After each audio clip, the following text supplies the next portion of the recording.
हर सुगमानंदना सिद्धिविनायक श्री गजानना।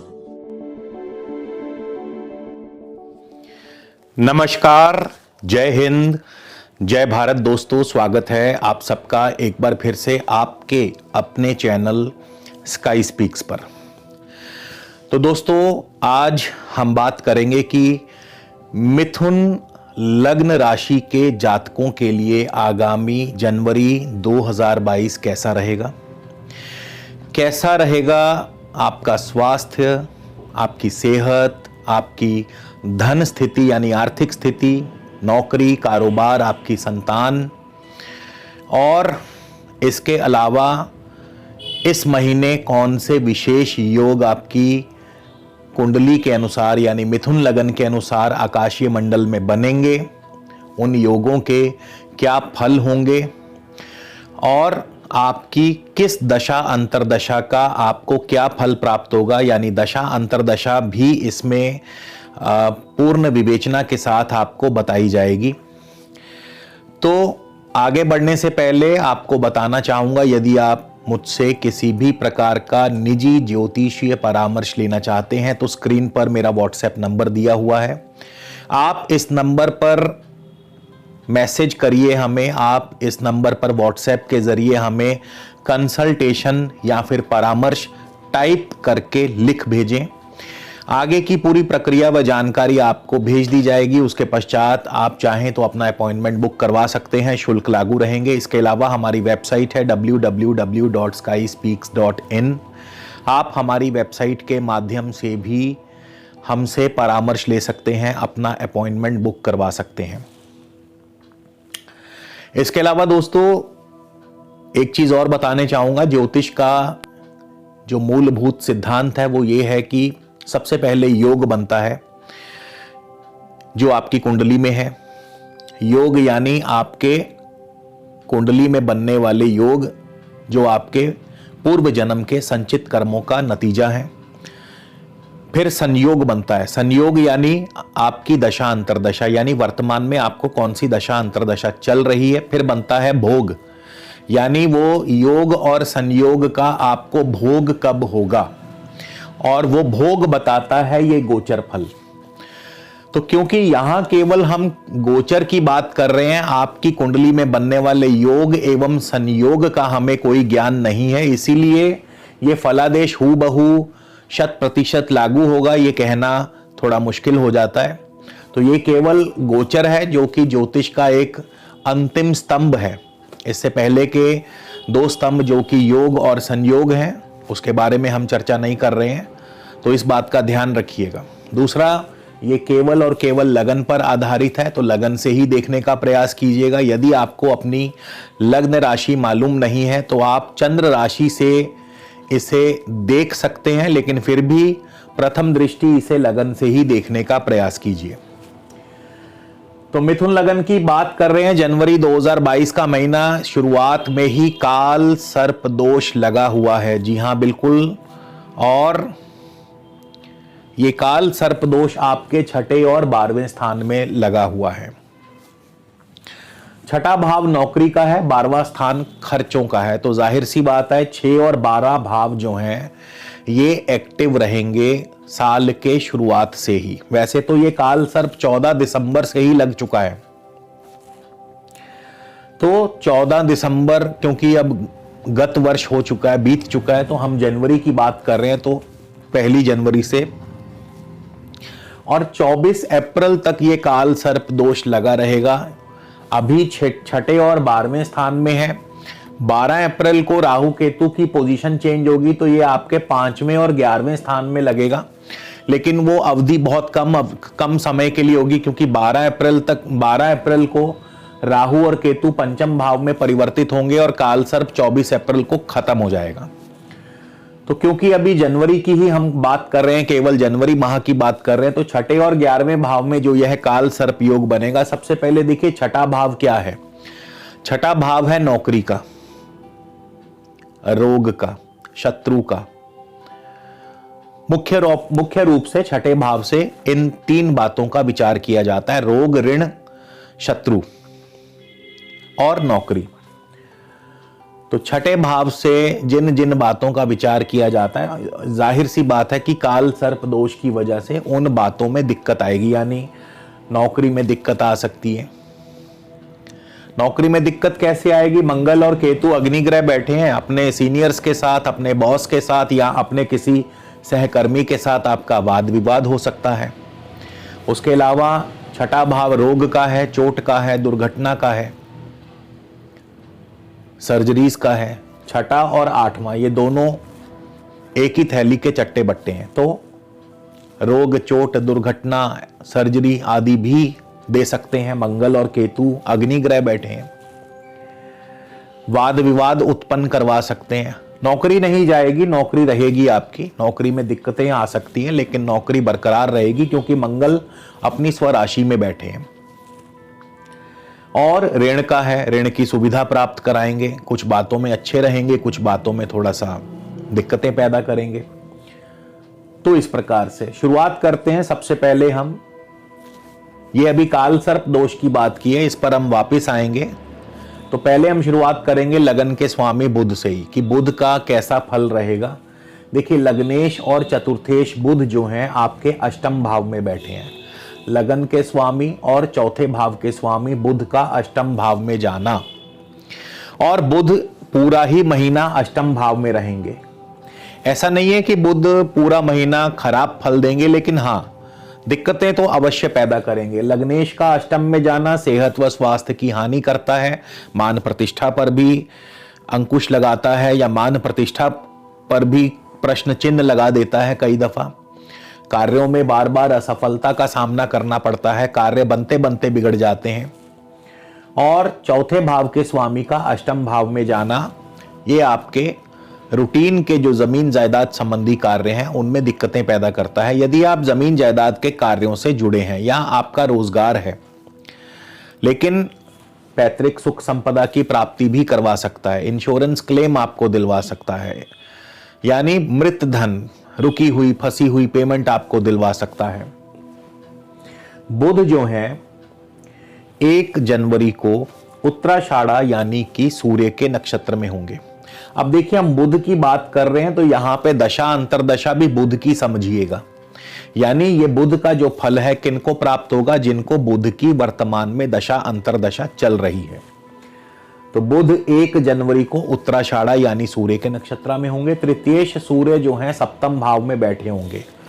इस महीने के शुरुआत में तृतीय भाव के स्वामी सूर्य सप्तम भाव में बैठे हैं, यानी पराक्रम भाव का स्वामी बिजनेस हाउस में बैठा है। पराक्रम से बिजनेस की वृद्धि करेगा, पराक्रम से कार्यों में सफलता भी। मैंने आपको कहा कि बुध अष्टम में है, बुध अष्टम में स्वयं लग्नेश होकर के अष्टम में है, लेकिन अच्छी बात यह हो गई कि बुध सूर्य के नक्षत्र में चले गए तो थोड़ा सा यहां पे फल परिवर्तित हो गया। यानी वो जो दिक्कतें और परेशानियां हैं, वो दिक्कतें परेशानियां जरूर आएंगी, लेकिन अगर आप पराक्रम करते हैं, अगर आप कोशिश करते हैं, अगर आप हाथ पैर मारते हैं, मेहनत करते हैं, मशक्कत करते हैं, तो फिर उससे क्या होगा? कार्य बनेंगे भी, सफलता मिलेगी, लेकिन थोड़ी देर के बाद, मेहनत के बाद। तो लग्नेश का अष्टम में जाना, किंतु लग्नेश का सूर्य के नक्षत्र में होना थोड़ा सा फल को पॉजिटिव करता है।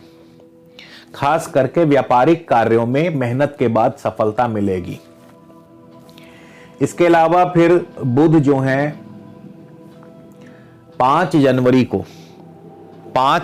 को बुध चले जाएंगे श्रवण नक्षत्र में। अब यहां पे बुध श्रवण नक्षत्र में जैसे ही प्रवेश करेंगे, लग्नेश और चतुर्थेश बुध श्रवण नक्षत्र, चंद्र के नक्षत्र में, चंद्रमा क्या है? धनेश। तो यहां पे अब उन कोशिशों के रिवॉर्ड मिलने शुरू हो जाएंगे, यानी उत्तम धन लाभ होगा, आर्थिक रूप से मजबूती प्रदान करेंगे। बुध देखिए कैसे अपना फल परिवर्तन कर रहे हैं। लग्नेश हैं, चतुर्थेश हैं, अष्टम में बैठे हैं, लेकिन जैसे ही श्रवण नक्षत्र चंद्र के नक्षत्र में जाएंगे, चंद्रमा धनेश हैं, धन भाव के स्वामी हैं, आर्थिक रूप से समृद्धि प्रदान करेंगे। आर्थिक रूप यानी बैंक बैलेंस बढ़ाएंगे, आपका धन आएगा, पैसा आएगा। ये पैसा कहीं से भी आ सकता है, ये पैसा स्वयं की कोशिशों से आ सकता है, ये पैसा आपके जमीन जायदाद के कार्यों से आ सकता है, ये पैसा आपके अष्टम भाव जो कि इंश्योरेंस का है, पैतृक संपदा का है, अष्टम भाव आपकी रुकी हुई फंसी हुई पेमेंट्स का है, जो पेमेंट्स आपकी डेड हो चुकी हैं, तो ये पैसा आपको कहीं से भी प्राप्त हो सकता है। कुटुंब सुख की भी प्राप्ति, यानी कुटुंब में भी सुखद माहौल बनेगा, शेयर मार्केट से भी अच्छा लाभ होगा। लेकिन यहाँ पे ये जो समय है ये कुछ ही समय के लिए रहेगा, मतलब 14 जनवरी को ही बुध वक्री हो जाएंगे। अब 14 जनवरी को बुध वक्री हो जाएंगे तो थोड़ा सा फल में विलंब पैदा करेंगे, लेकिन ऐसा नहीं है कि पैसा रुकेगा, क्योंकि बुध चंद्रमा के नक्षत्र में है। चंद्रमा कभी भी वक्री नहीं होते हैं, तो चंद्रमा अपना फल देते रहेंगे। आपके किन कार्यों में रुकावट आएगी? जो जमीन जायदाद से जुड़े कार्य हैं, शिक्षा से जुड़े कार्य हैं, उनमें आपको विलंब पैदा होगा। लेकिन आम कारोबार ठीक ठाक चलता रहेगा, पैसा चलता रहेगा, धन आता रहेगा, बैंक बैलेंस ठीक ठाक रहेगा, आर्थिक मजबूती बनी रहेगी। तो बुध का जो ये फल है कुछ इस प्रकार से इस महीने रहेगा, यानी बुध की दशा अंतरदशा वालों के लिए, मिथुन लगन में जिनको बुध की दशा अंतरदशा चल रही है। इसके बाद हम सीधा आएंगे केतु और मंगल पे। देखिए, मंगल अपनी स्वराशि में बैठे हैं, मंगल छठे भाव में है, अपनी राशि में है। छठा भाव जैसा कि मैंने बताया नौकरी का है, ऋण का है। मंगल छठे भाव में और लाभेश भी है। मंगल छठे और लाभ स्थान के स्वामी मंगल जो हैं, ये नौकरी में, नौकरी नहीं है तो नौकरी दिलवा देते हैं, नौकरी में भी आपको अनुकूलता प्रदान करते हैं, ऋण की सुविधा आपको दिलवाते हैं। लेकिन मंगल क्रूर ग्रह भी हैं, अग्नि ग्रह हैं, तो मंगल अपने क्रूर स्वभाव के कारण आपका अपने बॉस के साथ या अपने सीनियर्स के साथ या अपने किसी सहकर्मी के साथ वाद विवाद भी पैदा करवा सकते हैं। मंगल के साथ केतु भी बैठे हैं, केतु की भी बात हम करेंगे, लेकिन अभी मंगल की बात कर रहे हैं। तो मिथुन लगन में जिनको मंगल की दशा अंतरदशा चल रही है उनको क्या फल मिलेंगे? अब मंगल जो है 2 जनवरी को ज्येष्ठा यानी बुध के नक्षत्र में प्रवेश करेंगे। मंगल षष्ठेश होकर के, लाभेश होकर के छठे भाव में है। मंगल 2 जनवरी को ज्येष्ठा यानी बुध के नक्षत्र में प्रवेश करेंगे और बुध लग्नेश और चतुर्थेश होकर के अष्टम में है। अब मंगल की दशा अंतरदशा में आपके कार्यों में रुकावट पैदा होगी। जिनको भी मंगल की दशा अंतरदशा चल रही है उनको कार्यों में रुकावट पैदा होगी। क्यों? क्योंकि बुध अष्टम में चले गए। और कौन से कार्यों में? जो भी आपके नौकरी से संबंधी कार्य हैं या भूमि, भवन, वाहन, कृषि और शिक्षा, इन क्षेत्रों से यदि आप जुड़े हैं तो इन क्षेत्रों में रुकावट पैदा होगी मंगल के जरिए, मंगल की दशा अंतरदशा में, क्योंकि मंगल बुध के नक्षत्र में है। इसके बाद 16 जनवरी को मंगल चले जाएंगे मूल नक्षत्र में, केतु के नक्षत्र में। मंगल केतु दोनों छठे भाव में हैं। नो डाउट ऋण दिलवा सकते हैं, ऋण की सुविधा दिलवाएंगे। छठा भाव नौकरी का है, नौकरी भी दिलवा सकते हैं। ऐसा नहीं है कि नौकरी नहीं, नौकरी भी यदि आपको नहीं, आपके पास नौकरी है तो नौकरी दिलवा सकते हैं।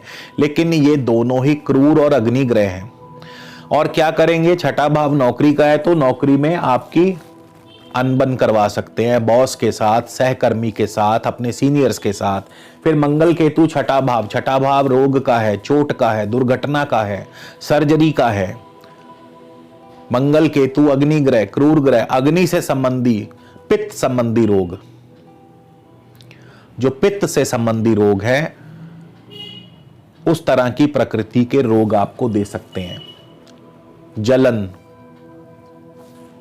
वृश्चिक राशि में है तो वृश्चिक राशि गुदा स्थान है, गुदा स्थान से संबंधित परेशानी दे सकते हैं, रोग दे सकते हैं, गुप्त भागों में पीड़ा दे सकते हैं। और ऋण की सुविधा दिलवा सकते हैं, ऋण मिल सकता है आपको। प्रतियोगी परीक्षा में सफलता दिलवा सकते हैं। तो कुछ कुछ कार्यों में अच्छे हैं, कुछ कार्यों में बुरा फल भी देंगे, मिश्रित सा फल प्रदान करेंगे।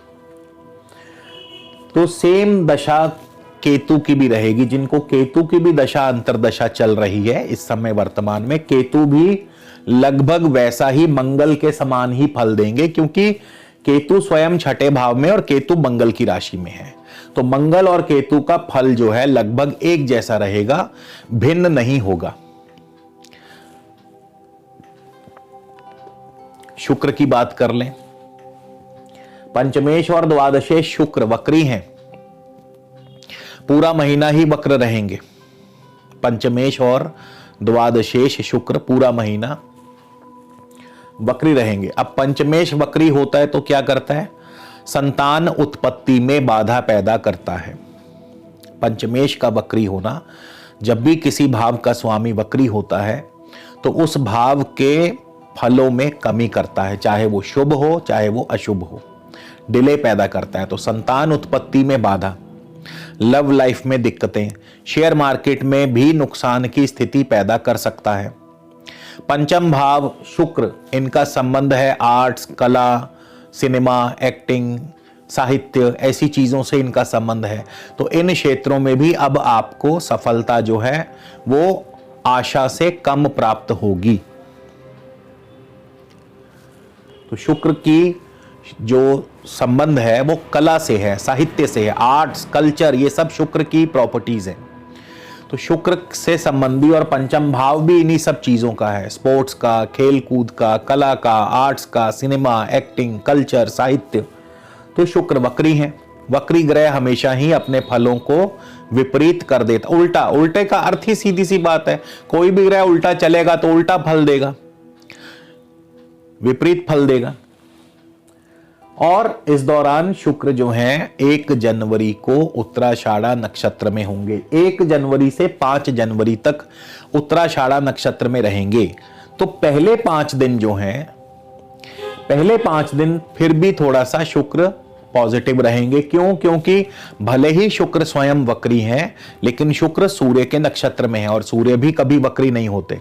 सूर्य एवं चंद्रमा ये कभी वक्री नहीं होते, आजीवन कभी भी वक्री नहीं होंगे।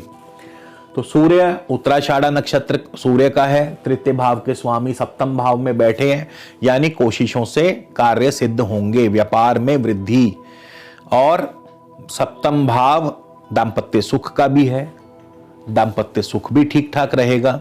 सप्तम भाव जो है ये आपके नए प्रोजेक्ट्स भी आपको दिलवाते हैं, लेकिन कब तक? केवल 5 जनवरी तक, क्योंकि 5 जनवरी को शुक्र जो है पूर्वाषाढ़ा नक्षत्र में प्रवेश कर जाएंगे। शुक्र का अपना नक्षत्र है और शुक्र अपने ही नक्षत्र में, हालांकि अपने नक्षत्र में प्रत्येक ग्रह और ज्यादा बली हो जाता है, लेकिन यहां पर प्रॉब्लम यह है कि शुक्र वक्री हैं, उल्टे चल रहे हैं और पूरा महीना ही वक्री रहेंगे।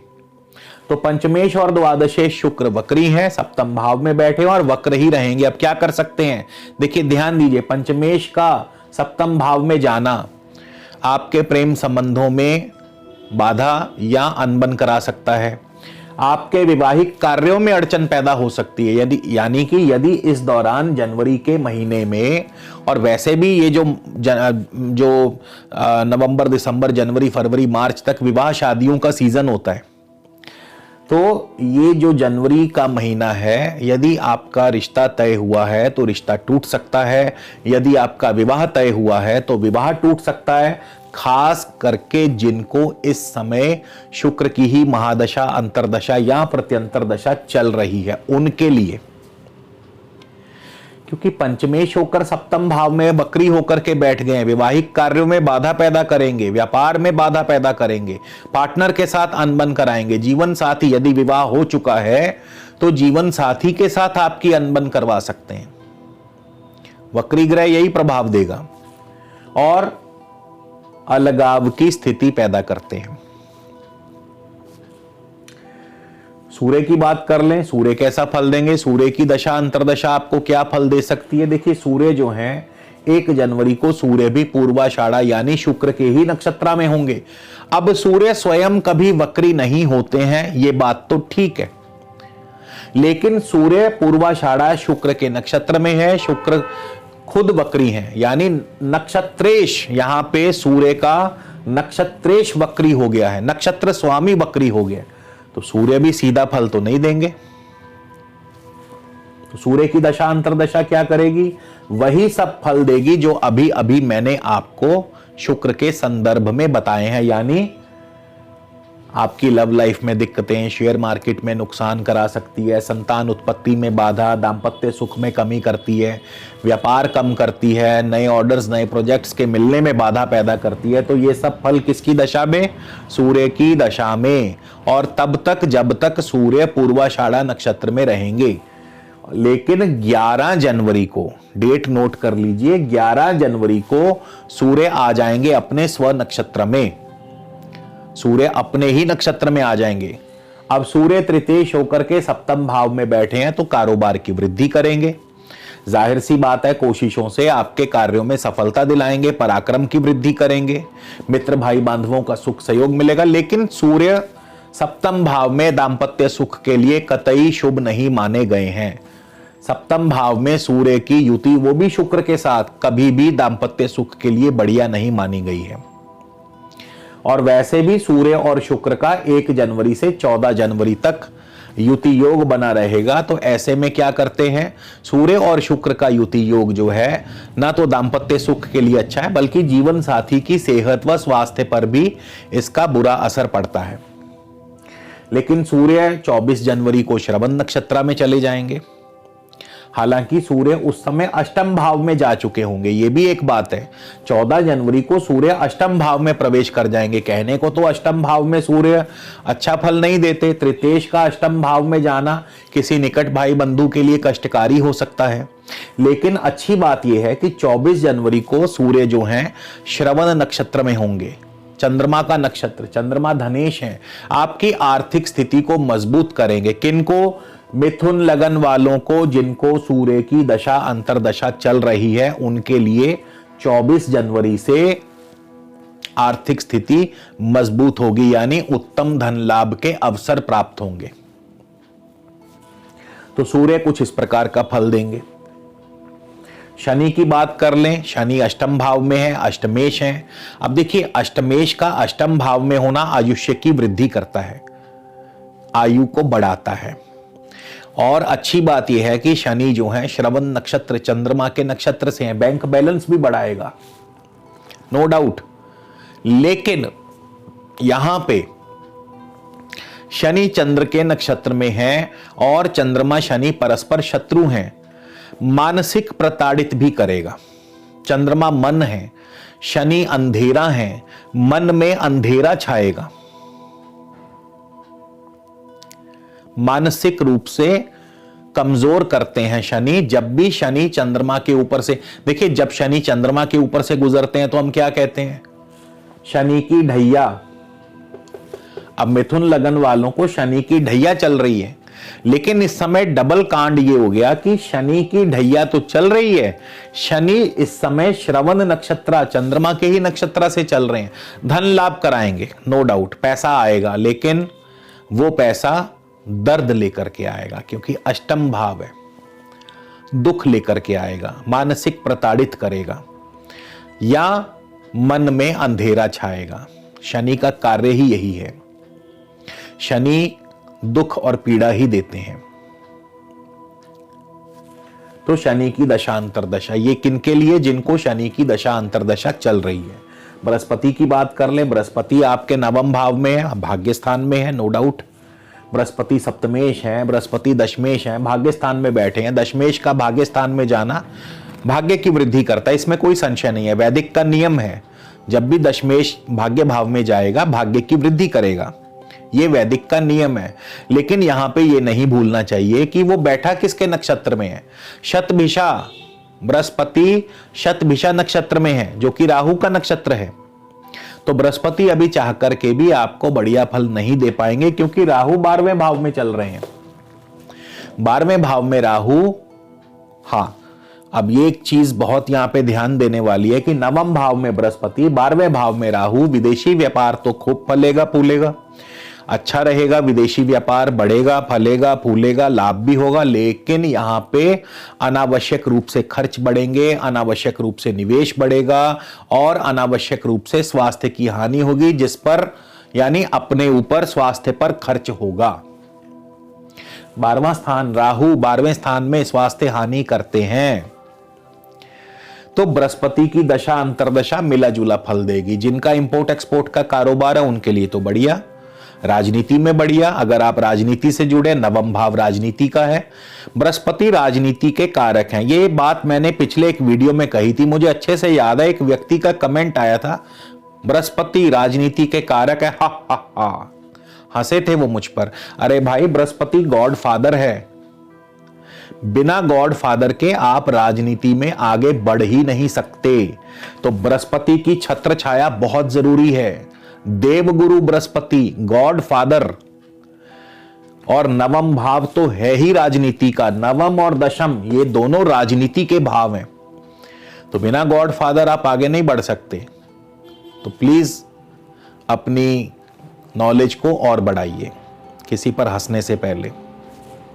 खैर, राहु की बात कर लें। राहु क्या फल देंगे आपको? राहु की दशा अंतरदशा मिथुन लगन वालों को, जिनको भी इस समय राहु की दशा चल रही है, राहु 12वें भाव में बैठे और काल सर्प दोष बना रहे हैं। काल सर्प का एक प्रभाव तो मैंने आपको बता दिया कि 6 और 12 में बैठे हैं।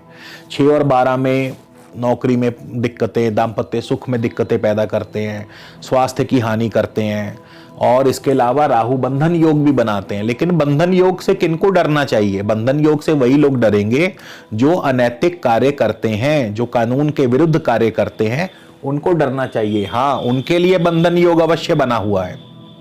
12वें स्थान में राहु बंधन योग अवश्य देंगे। लेकिन यदि आप सही हैं, आप गलत के साथ नहीं है, तो आपको डरने की आवश्यकता नहीं है। दूसरी बात, राहु शुक्र की राशि में है, शुक्र वक्री है, तो जाहिर है ये महीना राहु अभी कुछ खास बढ़िया फल नहीं दे पाएंगे, क्योंकि पूरा महीना शुक्र वक्री रहेंगे। एक तो राहु 12वें भाव में वक्री है, दूसरा शुक्र सप्तम भाव में वक्री है। तो ये ना तो कारोबार के लिए अच्छा, ना दाम्पत्य के लिए अच्छा, और वाद विवाद से दूर रहिए, खर्चों की वृद्धि करवाते हैं। तो राहु की दशा अंतरदशा ज्यादा शुभ फल नहीं दे पाएगी। अभी राहु के लिए आपको वेट करनी पड़ेगी। हालांकि राहु कृतिका नक्षत्र में है, सूर्य के नक्षत्र में है, पराक्रम भाव के स्वामी सूर्य, कोशिशों से थोड़ा बहुत कार्य बनेगा, लेकिन ज्यादा उम्मीद मत रखिएगा। अब हम बात करेंगे मिथुन लगन के जातकों के लिए क्या उपाय जो है करना चाहिए जिससे आपको शुभ फलों की प्राप्ति हो सके। तो सबसे बड़ी बात, पहले तो लग्नेश जो है वो बुध अष्टम भाव में चले गए हैं, पूरा महीना अष्टम भाव में रहेंगे। इसके लिए सबसे सरल उपाय क्या है कि छोटी छोटी कंजकों को मीठा बांटें।